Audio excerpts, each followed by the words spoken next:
তেলিয়ামুড়া হাসপাতালের এক্স-রে বিভাগ সামলাচ্ছে এক জিডিএ কর্মী, কারণ কর্মরত টেকনিক্যাল অ্যাসিস্ট্যান্ট মুক্তার হোসেন খেয়াল খুশি মতো হাসপাতালে আসেন।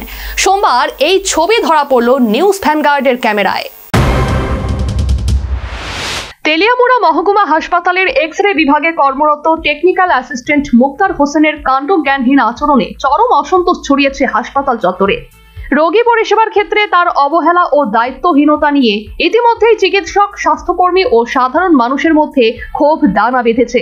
অভিযোগ, মুক্তার হোসেন প্রায়শই কর্মস্থলে অনুপস্থিত থাকেন, রোগীদের সঙ্গে দুর্ব্যবহার করেন এবং এক্স-রে বিভাগের কাজেও গাফিলতি করেন। ফলে বাধ্য হয়ে তার পরিবর্তে প্রায়শই জিডিএ কর্মী প্রবীণ কুমার জমাতিয়া এক্স-রে বিভাগে রোগীদের পরিষেবা দিয়ে চলেছে। অন্যদিকে তেলিয়ামুড়ার বিধায়িকা কল্যাণী সাহা রায় হাসপাতালের পরিকাঠামো উন্নয়ন ও চিকিৎসা পরিষেবা পৌঁছে দিতে নিরলস পরিশ্রম করে চলেছেন। হাসপাতালের সৌন্দর্যায়ন থেকে শুরু করে রোগীদের জন্য উন্নত পরিষেবা নিশ্চিত করতে তিনি প্রশাসনিক স্তরে একাধিক পদক্ষেপ গ্রহণ করেছেন। তবে মুক্তার হোসেনের মতো কিছু কর্মচারীর গাফিলতিতে সেই প্রচেষ্টা বারবার প্রশ্নের মুখে, এমনটাই অভিযোগ স্থানীয়দের। সোমবার হাসপাতালে গিয়ে দেখা গেল, হাসপাতালে পৌঁছানোর নির্দিষ্ট সময়সীমা সকাল 9টা হলেও মুক্তার হোসেন হাসপাতালে পৌঁছেছে 10:30 নাগাদ। ফলে এক মুমূর্ষু রোগীর এক্স-রে করেছেন জিডিএ কর্মী প্রবীণ কুমার জমাতিয়া। এ বিষয়ে মুক্তার হোসেনের প্রতিক্রিয়া জানতে চাওয়া হলে তিনি অনেকটা ছেড়ে দেওয়া কেঁদে বাঁচি অবস্থা। আমতা আমতা করে সংবাদ মাধ্যমের সামনে গুরুত্বপূর্ণ মিটিং এর কারণে আগরতলায় ছিলেন, বাইক নষ্ট ইত্যাদি পাহাড় সমান অজুহাত তুলে ধরে। আমি সবসময় আমি যেই টাইমে এই টাইমের এক মুহূর্ত আমি না। আপনার নামটা কি? হ্যাঁ, আমার নাম মুক্তার হোসেন। বাইরে কোন জায়গায়?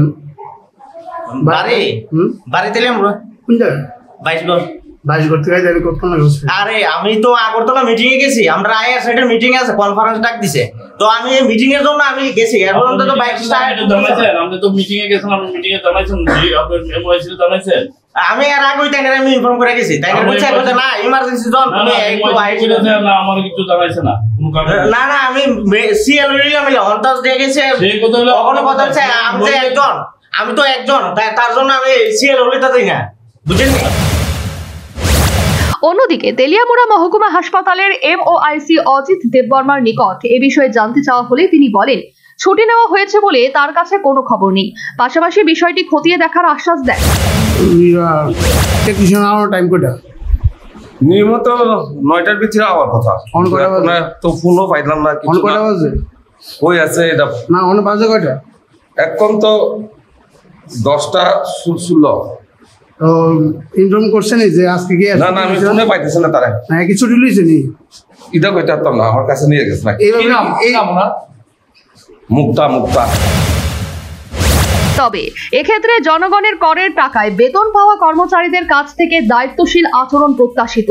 এই জায়গায় দাঁড়িয়ে একটা প্রশ্ন কিন্তু থেকেই যায়, যেখানে একজন নির্বাচিত জনপ্রতিনিধি দিবারাত্রি পরিশ্রম করে জনগণকে সঠিক পরিষেবা দিতে অঙ্গীকারবদ্ধ, সেই জায়গায় দাঁড়িয়ে মুক্তারের মতো একাংশ দায়িত্ব জ্ঞানহীন কর্মচারীদের জন্য কেন ভুগবে পরিষেবা নিতে আসা আমজনতারা? এই নিয়ে সংশ্লিষ্ট প্রশাসন মুখ তুলে তাকাবে কখন? Bureau report, news vanguard.